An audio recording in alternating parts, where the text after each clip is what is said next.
क्योंकि बहुत अच्छा से पता है कि वहाँ से लड़ेंगे तो वो हारेंगे। और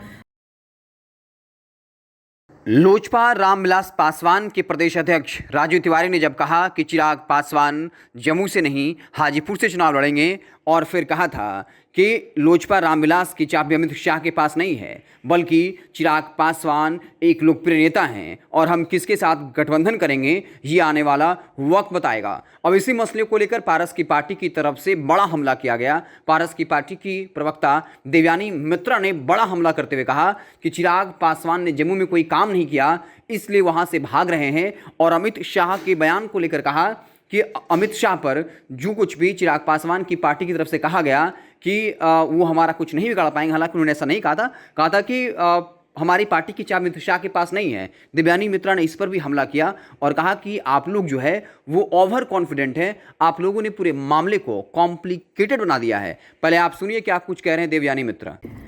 मैंने पहले ही कहा था कि जम्मू से चिराग कुमार पासवान जी सांसद होने के बाद भी वो वहाँ से इलेक्शन नहीं लड़ेंगे, उनको चुनाव लड़ना ही नहीं है, क्योंकि बहुत अच्छा से पता है कि वहाँ से लड़ेंगे तो वो हारेंगे। और अभी जम्मू से भी वहाँ के जनताओं का वहाँ पे सारे ग्रुप में बोला जा रहा है कि नहीं भाई उनको लड़ना चाहिए था, लेकिन सॉरी टू से बट आपके प्रदेश अध्यक्ष ने जब ऐसे बात कर दी, जब बता दिया बात में कुछ तो दम होगा, जबकि उनके राष्ट्रीय अध्यक्ष फिलहाल दुबई के गर्मियों में फ़ोटो खिंचवा रहे हैं और घूम रहे हैं, तो ये तो उनका पार्टी का हाल है। और बात करने पर बोलते हैं कि कमेंट पढ़िए कमेंट पढ़िए।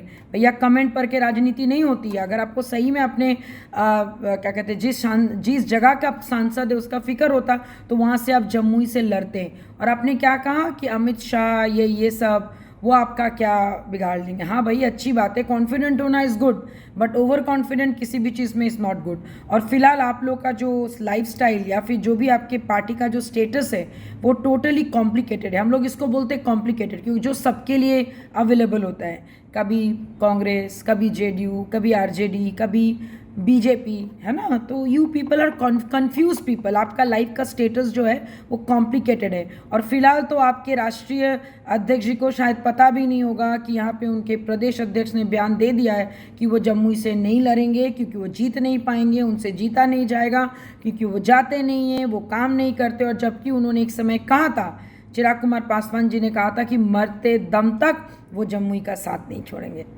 Thank you so much. Action speaks louder than words. Thank you.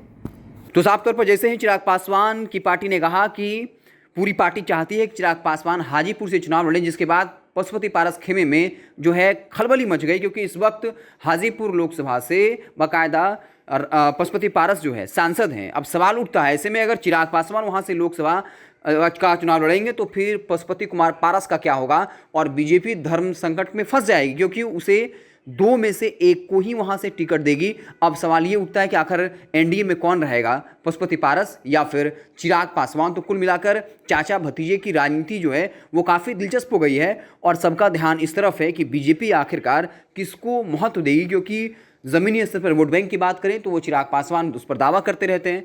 तो कुल मिलाकर राजनीति जो है वो काफ़ी दिलचस्प हो गई है। आप क्या कुछ सोचते हैं कमेंट बॉक्स में ज़रूर बताइएगा। अगर हमें आप फेसबुक पर देख रहे हैं पेज को लाइक कर लीजिए, यूट्यूब चैनल को सब्सक्राइब कर लीजिए। बहुत बहुत धन्यवाद। अगर ये वीडियो पसंद आई और वह बिहार के राजनीति और बिहारियत से सरोकार रखेनी तो सब्सक्राइब बटन दबा के चैनल के सब्सक्राइब कर ली। ओजे एगो घंटी बा, ओकरा बटन दबा देला से कुल सटीक और मारक खबर रुआ मुफ्त में मिल जाई। अगर रुआ पत्रकारिता के हमनी के नया प्रयोग में सहयोग कर चाहतानी तो ज्वाइन बटन दबा दी। पेटीएम नंबर नोट कर ली 9386816700। धन्यवाद।